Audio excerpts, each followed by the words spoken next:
ఇదే నా భక్తి అంటే? నీకు నచ్చితే చెప్పు, నచ్చకపోతే కాముగా ఉండు. వేషధారణ అనేది క్రైస్తవులకు ఉండకూడదు పిల్లారా. క్రిస్మస్లో మరి చాలామంది వేషధారణ కనపరుస్తారు, కానీ బయట ఒకటి లోపల మరొకటి. అటువంటి భక్తిని దేవుడు అన్నడు కూడా ఇష్టపడడు. చూడండి, మంచి ఫలముతోనూ నిండుకొన్నది, పక్షపాతమైనను వేషధారణైనను లేనిదై ఉన్నది. నీతి ఫలము సమాధానము చేయువారికి సమాధానమందు విత్తబడును. హల్లెలూయా.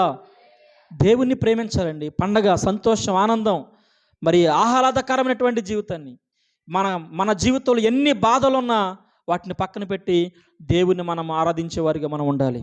హల్లెలూయా. ఎంతోమంది ఈ రోజున హాస్పిటల్లో బెడ్ల మీద ఉన్నవారు ఎంత విలవిల్లాడిపోతున్నారు. ఎన్నో అనుభవాలు కూడా నన్ను దేవుడు ముందుకు తీసుకెళ్ళాడు. ఒక్క అనుభవం కాదు, చిన్న వయసులో నాకు తెలిసి అనుకోండి 100 సంవత్సరాల ఉన్నోడు కూడా ఉండదు, అంత అనుభవం ఇచ్చాడు దేవుడు.